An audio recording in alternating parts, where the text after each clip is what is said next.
देखिए SSC phase 11, ये phase 11 क्या है? देखिए इसकी जो शुरुआत हुई थी वो मेरे ख्याल से फेज 6 से हुई थी। 6, 7 हर साल, और ये अब आप सोच लीजिए कब से चल रहा है। यानी टोटल ये 6 हो चुके हैं फेज। तो ये 6 साल पहले ही आया है पिक्चर में। उससे पहले ये सिलेक्शन पोस्ट नहीं हुआ करती थी। इसको सिलेक्शन पोस्ट बोलते हैं।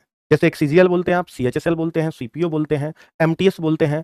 लेकिन स्टेनो भी एक अलग एग्जाम होता है, जेईई जेईई का भी एक एसएससी अलग लेती है। तो एक उन्हीं में से एक ये है सिलेक्शन पोस्ट के लिए, जो हर साल एग्जाम कराया जा रहा है। कब से कराया जा रहा है ये बच्चों? 2017 से शायद ये पिक्चर में आया है ना। तो फेज 11 आ गया है, वहां 6 शुरू हुआ, अगले साल 7 आया, उससे अगले साल 8 आया, फिर 9 आया, फिर 10 आया, और अब हम 11 लेवल पे पहुंच गए हैं। अगले साल आएगा तो 12 होगा।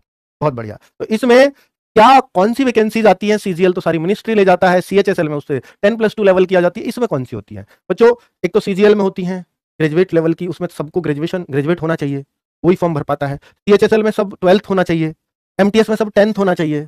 पर कोई ऐसी भी पोस्ट है जिसमें आप 10th है, 12th है, ग्रेजुएट हो, तब भी फॉर्म भर सकते हो, आप कोई से भी हो इनमें से। तो ये मिक्सचर है सबका। और जहां जो पोस्ट बचती है ना, एक एक दो दो वैकेंसीज इकट्ठा करके उनको एसएससी इसके थ्रू निकाल देती है। ठीक है, कोई डिपार्टमेंट ये कह रहा है 2 ही वैकेंसी हमारे यहाँ, तो उसके लिए वो सीजीएल की जगह नहीं घेरती, वो सिलेक्शन पोस्ट में ले आती है। ठीक है, कहीं 2 है, कहीं 4 है, कहीं 6 है, तो उस तरह की वैकेंसीज यहाँ पर होती हैं। तो ये रीजन के हिसाब से निकलती हैं। अब ये स्टेट के हिसाब से तो निकल नहीं सकती, क्योंकि एक एक दो दो वैकेंसीज को स्टेट के हिसाब से कैसे बांटे? किसी किसी स्टेट में आएगी नहीं, फिर स्टेट बुरा मानेगा, उस स्टेट के बच्चे बुरे मानेंगे। तो ये रीजन के हिसाब से बनाती है।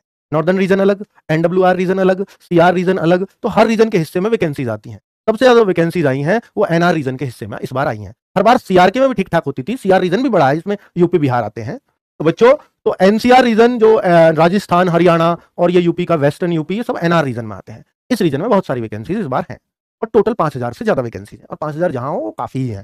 चलो, तो कुल मिलाकर के बच्चों इसके बारे में और भी डिटेल दूंगा। अभी मैंने आपको छोटा सा इंट्रो तो इस भर्ती का दे ही चुका हूं, है ना।